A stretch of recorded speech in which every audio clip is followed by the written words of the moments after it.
Bonjour tout le monde et bienvenue à cette nouvelle vidéo du cabinet Mass Consulting. C'est un honneur de faire à nouveau cette vidéo, vous présenter la nouvelle version de notre programme Mass Pro ADA avec bien évidemment de nombreuses mises à jour. J'aimerais faire cette vidéo en vous présentant l'ensemble du processus de l'installation à l'utilisation du programme. Pourquoi? Parce que je suis conscient que beaucoup se demandent aussi comment ça fonctionne, quels sont les différentes aménagements ou peut-être même pourquoi certaines modifications ont été apportées sur le programme. Et sans plus tarder, je commencerai par vous présenter le setup qui est celui-ci. À la base, quand vous l'installez, il se greffe à votre programme Excel, parce que justement Excel est un tableur assez connu du grand public, utilisé par une grande partie des utilisateurs de programmes Office. Et lorsque vous l'installez, vous avez justement un code qui vous est demandé et ce code-là vous est remis après paiement de votre licence au niveau de Mass Consulting. Je vous donnerai toutes les informations à la fin de cette vidéo pour pouvoir acquérir le programme. Alors, lorsque vous l'installez, vous avez à l'installation ce logo, et un dossier DSS Pro 18 où à l'intérieur vous avez le module normal, le système normal, le module de système minimal trésorerie, le fichier texte où vous allez inscrire votre code machine que vous allez envoyer à Mass Consulting pour la production de votre licence, et deux balances tests qui sont des balances du kit d'application Cisco ADA révisé qui peuvent vous permettre de justement connaître à la fois le format de la balance à intégrer, mais aussi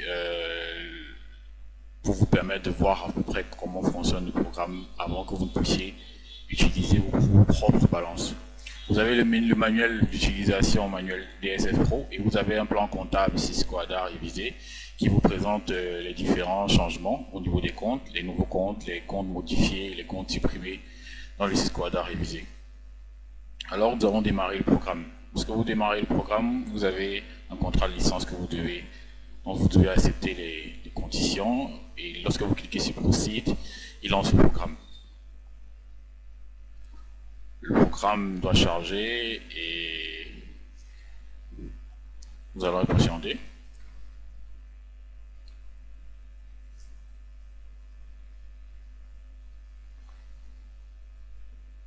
Vous allez pouvoir voir comment il s'ouvre.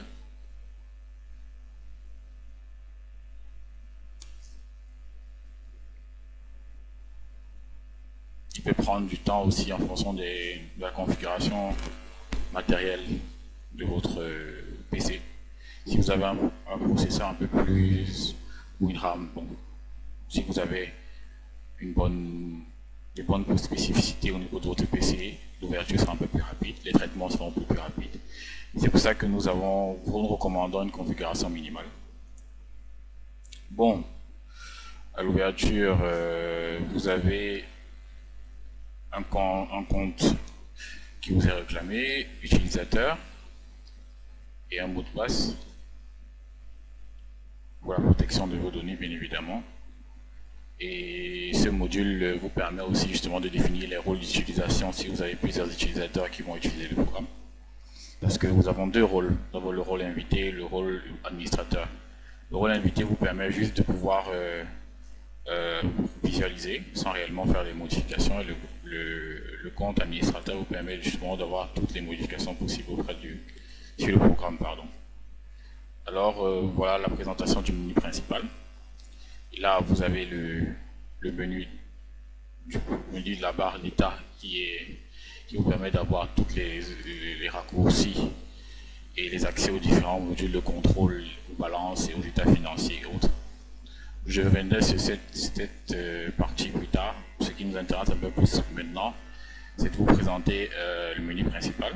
Vous avez Logout pour sortir de votre session. Vous avez Initialisation qui vous permet d'intégrer toutes les informations de base sur l'entreprise et qui sont justement utilisés pour renseigner les différents états. Vous avez aussi maintenant vous avez aussi le bouton intégré balance N qui vous permet d'intégrer votre balance N, le bouton sauvegarde qui vous permet de sauvegarder vos données, et le bouton clôture qui vous permet de clôturer l'exercice avec vos états financiers pour l'année N, qui transfère votre balance N à N-1 pour l'intégration future, et le bouton d'intégrer balance N-1 bien évidemment qui vous permet d'intégrer la balance N-1. Maintenant, nous allons aller dans la pratique et nous allons commencer par initialiser. Lorsque vous cliquez sur initialiser, vous avez une fenêtre déclaration statistique et fiscale, système normal, etc. Vous devez renseigner l'information de la société. Je vais mettre le groupe Amacam, je vais modifier en mettant Amacam. Je mettrai un numéro de contribuable lambda.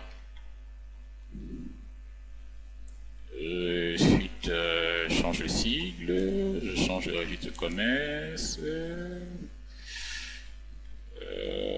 Oui. Je change l'adresse.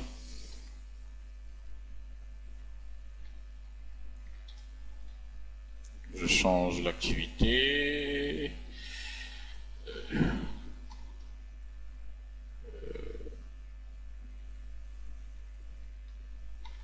Pardon, commerce général par exemple. Je change le numéro de téléphone, je peux le laisser. Je change la boîte postale. Je change la boîte mail. Ce que je fais, une boîte mail, la boîte majuscule. Je change la ville. Voilà. Je peux aussi changer les compléments, les éléments compléments, le numéro de répertoire des entreprises, code d'activité principale, le numéro de caisse sociale. Toutes ces informations peuvent être modifiées et sont disponibles dans la table 36, c'est dans la fenêtre des codes d'activité. Vous pourrez retrouver les informations sur le numéro de répertoire des entreprises, code d'activité, là-dessus. Là, je vais changer le nom du signataire, c'est Fotso par exemple, Daniel, et gérant ou directeur financier. Administratif et financier.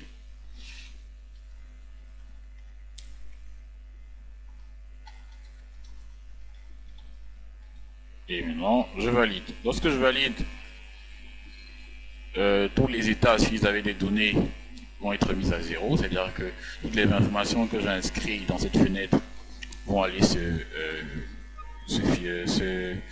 mettre dans les différents états en en-tête. La fiche de renseignement, la page de garde, la fiche de renseignement et aussi les différents en-tête des états seront justement remplis automatiquement. Je vous prendrai un exemple. Là, je vais dans la fiche de renseignement 1, vous allez voir Amacam, face Hôtel Serena, toutes les informations que j'ai modifiées dans la fenêtre. Bien évidemment, il y a d'autres informations que vous allez avoir à mettre vous-même. C'est des champs qui ne sont pas dans cette fenêtre, mais que vous, à partir d'ici, vous pouvez intégrer. Vous avez par exemple ici, on vous demande la désignation précise de l'activité saisie par l'entité. Vous avez commerce général, le nom, adresse de la personne à contacter en cas de demande d'information. Je mettrai M. Simo. Je mettrai non, provision de salarié ou l'entreprise, je mettrai consultant. C'est Simo Steve, un peu plus de précision. Voilà. Je continue. Je peux mettre les éléments, les informations de la part des banques utilisées par l'entreprise. Je peux changer la qualité du signataire, la date de signature, etc. Tout ça, ce sont des informations justement que vous pouvez intégrer manuellement. La page de garde, elle est remplie automatiquement. À partir d'ici, à partir de là, vous pouvez mettre le centre de dépôt. Vous voyez que là, ma caméra est remplie, le cycle visuel aussi, si vous avez mis un cycle. J'ai mis SA, face, etc. Donc c'est juste pour vous dire que même si je fais un bilan, le bilan il est complètement vide. Il est vide, toutes ces informations, tous ces tableaux pardon, sont vides. Mais vous avez quand même au niveau de l'entête toutes les informations qui sont remplies, telles que la désignation, le numéro d'identification, etc. Donc c'est à ça que sert l'initialisation. L'initialisation permet bien évidemment d'initialiser, c'est-à-dire de mettre à zéro, de remettre à zéro tous les états, les tableaux qui ont été remplis automatiquement. Et maintenant de renseigner les différents informations, en fait, de renseigner les différents tableaux avec les informations qui ont été mises dans la fenêtre. Maintenant, sans plus tarder, nous allons aller à l'intégration de la balance. Lorsque je clique par intégrer la balance, vous voulez vraiment intégrer une balance N, je clique sur oui. J'ai justement la possibilité d'aller chercher la balance. Je vais aller à bureau, comme je l'ai expliqué dans le dossier DSF Pro 18. Vous avez déjà une des balances, c'est ces balances-là que je vais utiliser. Je double-clique sur la balance.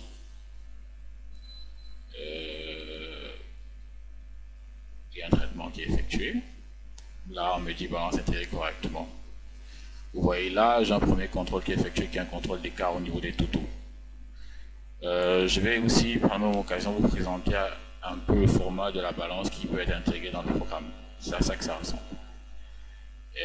Dans le manuel, vous avez un peu plus d'informations sur comment monter ces tableaux. Mais clairement, sachez que les informations commencent à partir de la ligne 13, que les montants doivent respecter un format nombre, et que clairement, lorsque vous avez votre balance dans un fichier Excel en respectant ces formats, lorsque vous l'intégrez dans le programme l'intègre correctement en général.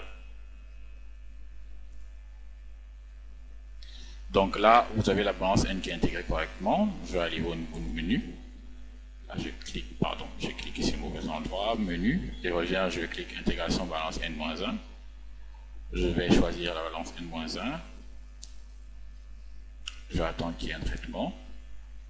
Et tout comme la balance N, il y a un premier contrôle qui est effectué et il vérifie les écarts. Je n'ai pas besoin d'avoir absolument des totaux directement dans le tableau Excel, vu que le programme, lui, le fait ses calculs automatiquement et justement, il vous présente des écarts au niveau d'ici. Donc, le programme fait automatiquement les calculs. Donc, plus besoin de venir de faire le calcul dans le tableau de Excel que vous avez intégré au départ. Maintenant, lorsque vous avez intégré vos balances, automatiquement, tous les états financiers sont remplis. Ah, vous verrez, bilan actif, OK. Bilan passif, tout est rempli. C'est-à-dire que si je change du pays dans toutes les notes annexées, tous les états financiers, le programme a automatiquement fait l'intégration des informations et ils sont complètement remplis. Maintenant, l'un des gros avantages de notre programme, c'est que vous pouvez faire des contrôles. Vous pouvez avoir justement une balance qui n'a pas été correctement montée et vous avez besoin de faire des contrôles sur votre balance. Notre programme vous permet de faire ces contrôles-là. Vous avez le contrôle bilan actif qui justement, à l'heure à laquelle vous cliquez sur contrôle, vous montre directement qu'il y a un écart de 1 112 590. Lorsque je fais le contrôle du bilan passif, ce montant revient. Lorsque je vais au niveau du tableau de flux, celui-là revient aussi. Et lorsque je vais au contrôle comme résultat, il ne présente pas d'anomalie. Mais lorsque je vais au contrôle de cohérence, qui lui permet de vérifier justement la cohérence entre les informations qui sont présentes dans une note annexée et en concordance entre une note annexée, un bilan et un état financier. Là, vous voyez justement qu'il y a le même montant qui est ressorti. Vous avez aussi une autre incohérence ici au niveau des provisions réglementées où la note 28 est égale au bilan passif et on a un écart de 40 millions. Je reviendrai sur ces points-là parce que justement nous avons des différents modules de contrôle qui vous permettent justement de facilement trouver ces différentes anomalies. Alors je vais repartir sur la balance N. J'ai des boutons là. J'ai le contrôle des reports N et N-1 qui a pour rôle justement de contrôler que vous avez réellement reporté convenablement le solde de clôture de N-1 au niveau du solde d'ouverture. Son rôle, c'est de faire un contrôle de comparaison et de vous signaler par un coup de couleur si justement il y a un réel, si les reports ont été faits convenablement. C'est-à-dire que Le contrôle est assez long, je ne vais pas le lancer, mais clairement, c'est de ça dont il s'agit. Mais bon, je reviendrai à la fin dessus.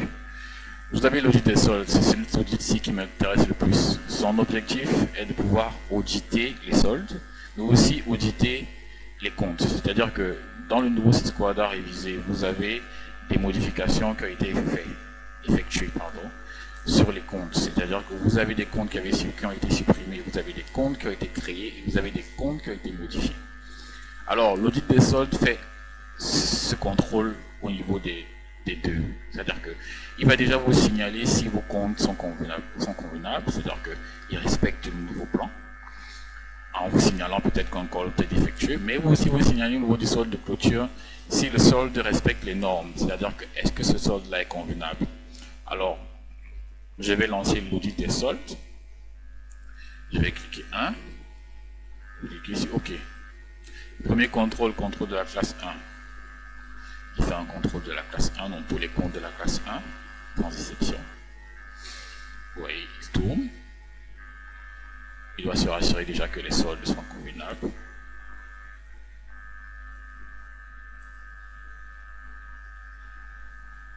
S'il ne trouve rien, il passera au contrôle de la classe 2. C'est le cas. Contrôle de la classe 2, OK. Il fait encore le même contrôle au niveau de tous les comptes de la classe 2. Il fait le contrôle des comptes et le contrôle. Il fait à la fois le contrôle des comptes et le contrôle des soldes.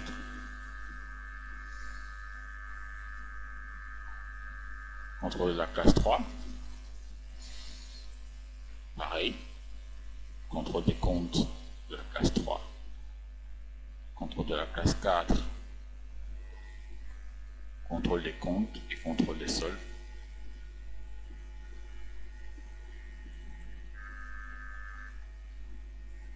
Patientons, il y a peut-être plus de comptes que la classe 4, plusieurs comptes.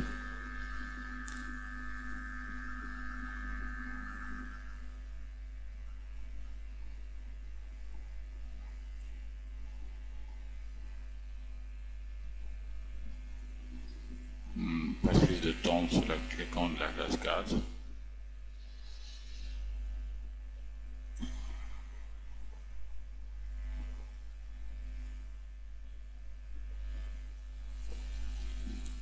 OK. Contrôle de la classe 5.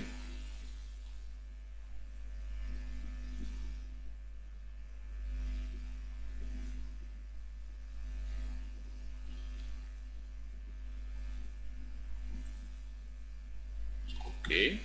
Contrôle de la classe 6.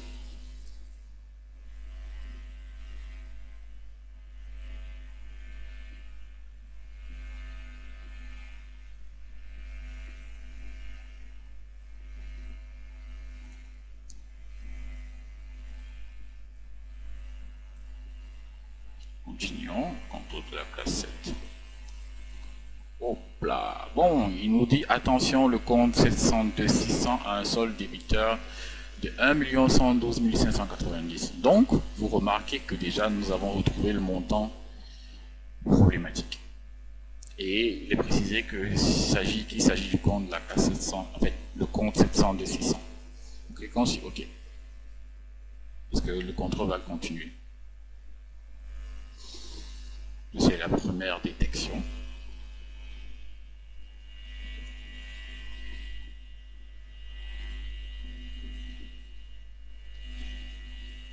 Contrôle de la classe 8.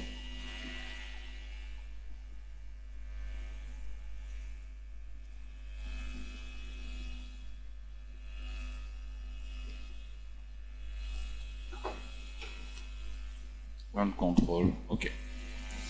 Donc nous avons pu retrouver le montant. Première des choses à faire, c'est de vérifier, parce que déjà dans le contrôle, je vous ai expliqué qu'il fait le contrôle au niveau des deux, c'est-à-dire du compte et du solde. Si le solde était rouge sans que le compte ne le soit, ça veut dire qu'il y a un problème au niveau du montant du solde.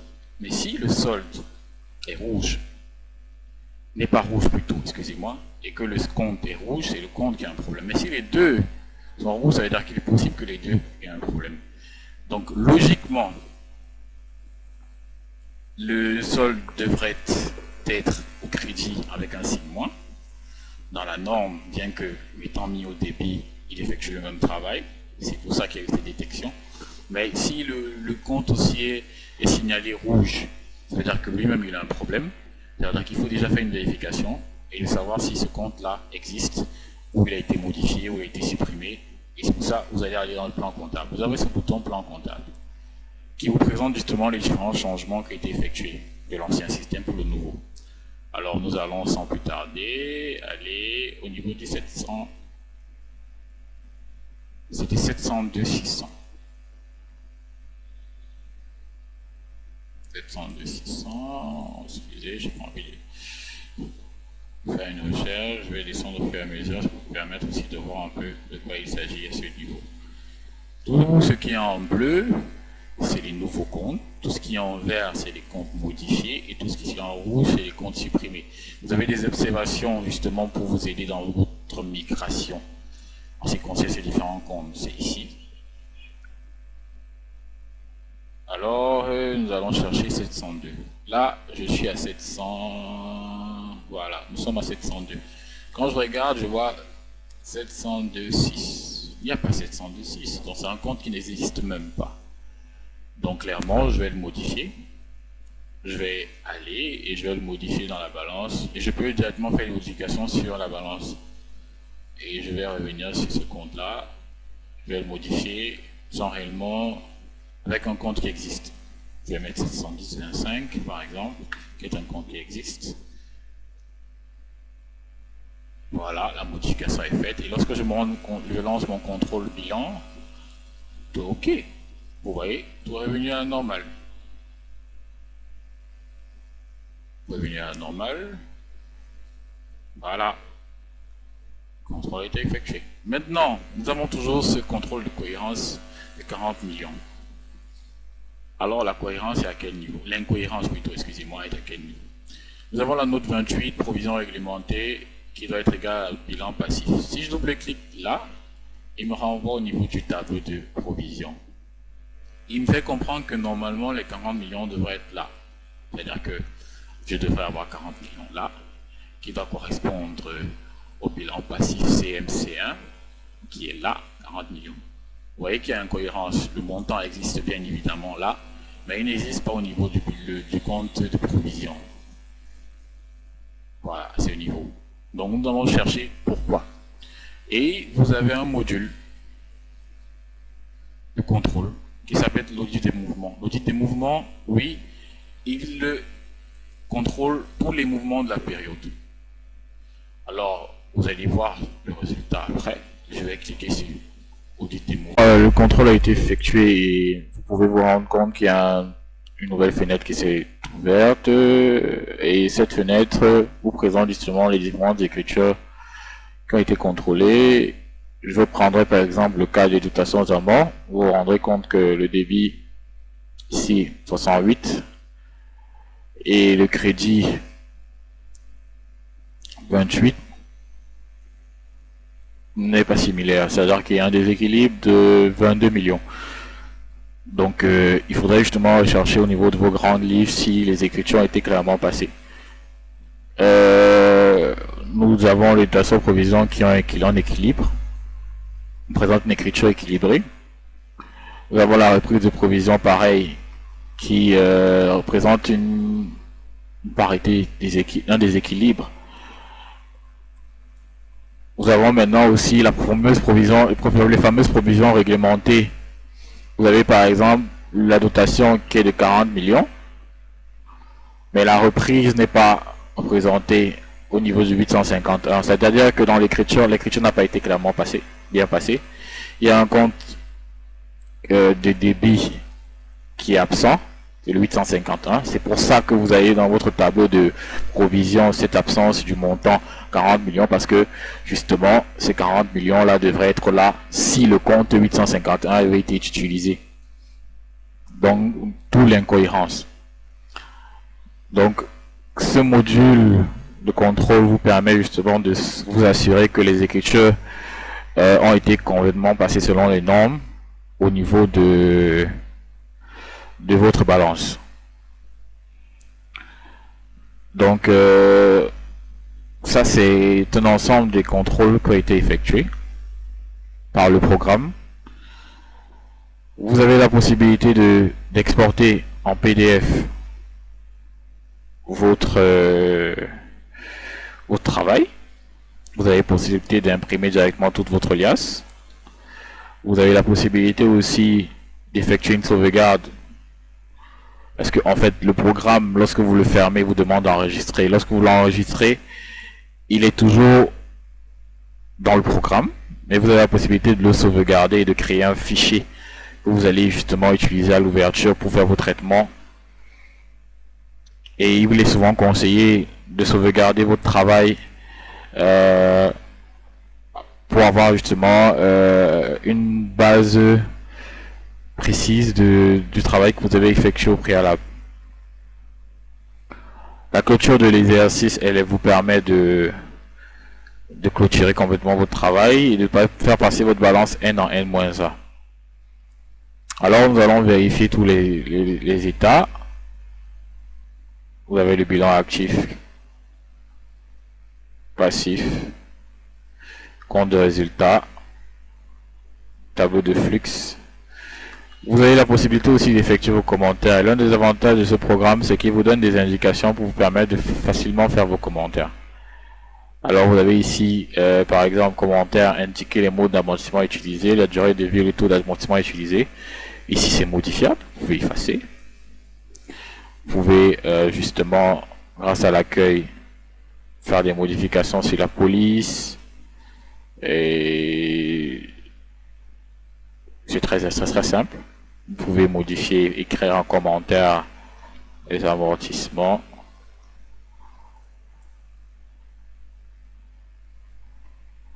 L'amortissement linéaire.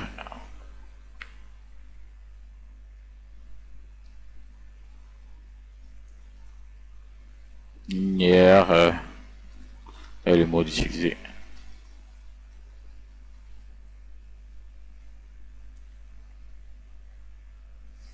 Par exemple, vous effacez ici et vous avancez. Revenez là, vous avancez. Vous avez une possibilité de commenter en dessous de tous vos états. Vous avez aussi la possibilité d'avoir accès aux tableaux fiscaux.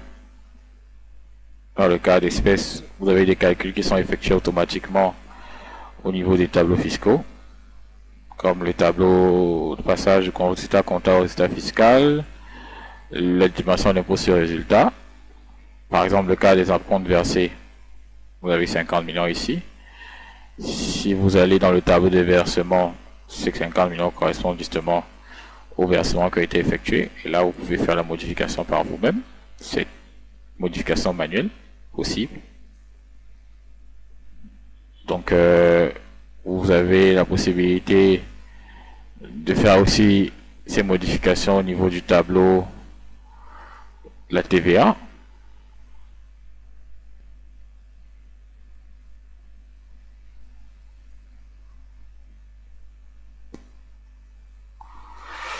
Au niveau de la TVA, vous pouvez effectuer toutes ces modifications manuelles aussi.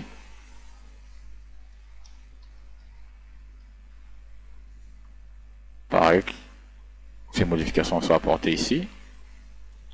Montant des versements aussi.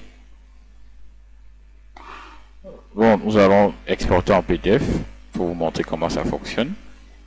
Lorsque vous exportez en PDF, le fichier PDF se crée dans le dossier DSS Pro 18 sous le nom de l'entreprise, dans la raison sociale. Nous allons patienter et attendre que ce fichier se crée.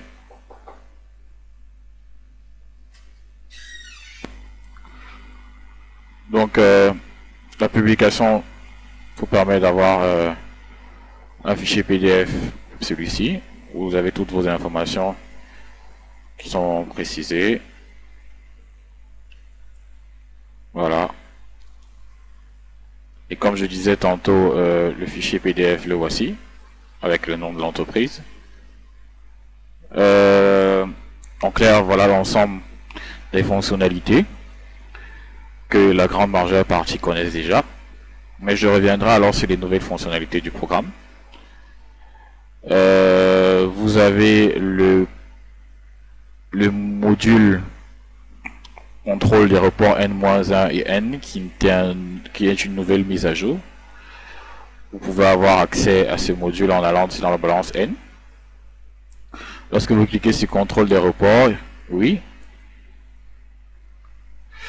il effectue un contrôle des soldes d'ouverture, du solde d'ouverture de N et du solde de clôture de N-1. Vous étiez justement, veuillez contrôler le report des éventuels comptes non coloriés en violet sur les balances N-1 et N. C'est-à-dire que tous les comptes qui ont été reportés normalement sont coloriés en violet et ceux qui ne le sont pas, justement, vous pouvez les contrôler pour vous rassurer que vous avez justement clairement et bien reporté vos comptes. Contrôle des reports sur la balance N, des comptes de la classe 6 à 8 aussi. OK.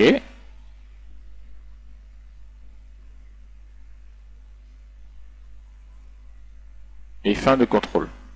Vous vous rendrez compte que les comptes ont été coloriés en violet. Ces comptes-là ont été complètement reportés. Si vous allez dans votre balance N-1, vous allez voir en solde d'ouverture, les comptes aussi ont été coloriés en violet. Ça veut dire qu'il y a eu le report a été fait convenablement.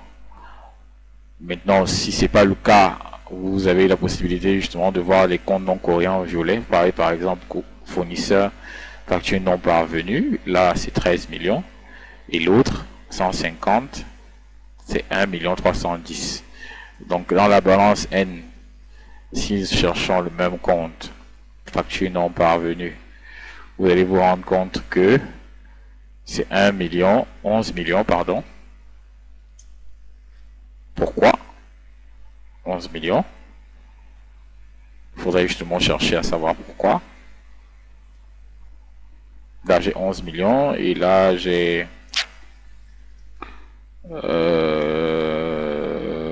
11 millions ici. Et là, N-1, j'ai combien? J'ai 13 millions et j'ai 1 million. Donc ça veut dire que c'est un problème et il faut chercher à comprendre pourquoi ce report-là a été présenté ainsi. Donc c'est un contrôle qui vous permet justement de vérifier justement ces différentes anomalies de report. Donc vous avez ce nouveau module. Vous avez aussi maintenant au niveau du flux de trésorerie, si vous avez un déséquilibre au contrôle du flux de trésorerie, vous pouvez cliquer sur rechercher les déséquilibres. Et lorsque vous cliquez sur rechercher les déséquilibres, il est censé vous présenter le montant. Et où dans la balance il pourrait trouver ce problème, pardon. Donc là, nous n'avons pas un tableau de flux déséquilibré, il est équilibré, donc il n'y a pas de problème. Vous avez aussi le tableau explicatif du tableau de flux de trésorerie. Ça, c'est pour vous permettre de comprendre réellement les différents niveaux, ou je peux appeler ça comme ça, comment ils ont été constitués, et ça peut aussi vous aider dans la recherche d'un déséquilibre à votre niveau. Et aussi, vous avez les réformes qui vous permettent de vous présentent les différentes modifications du sysquad à réviser. Vous avez le tableau de codes d'activité dont j'ai parlé au début, qui vous permet d'avoir tous les codes d'activité qui sont utilisés et qui vous aident à remplir le tableau de renseignement 1. Vous avez le plan comptable migration que je vous ai montré au début, qui vous permet de voir les différents changements au niveau des comptes et vous expliquer à quoi servent ces comptes. Donc c'est de ça dont j'ai les questions. Alors, vous avez la possibilité de contacter ces numéros et de faire un mail à info Mass Consulting Group pour pouvoir avoir plus d'informations sur le programme, mais aussi pour vous permettre de nous contacter pour l'acquisition de ce programme. Les numéros sont les numéros ci-dessous. Bien évidemment, l'indicatif c'est Cameroun parce que Mass Consulting c'est un cabinet camerounais. Nous sommes un cabinet de conseil et de solutions à comptable et IT. Nous concevons des programmes de gestion. Nous avons à notre actif 3 programmes et nous sommes toujours un peu plus près de nos clients pour leur permettre d'avoir des outils à moindre coût et efficaces pour l'évolution de leurs entreprises. Si vous voulez acquérir ce programme, n'hésitez pas et contactez-nous. Nous serons disponibles et heureux de vous satisfaire. Alors, je vous souhaite une bonne journée et je vous dis à bientôt.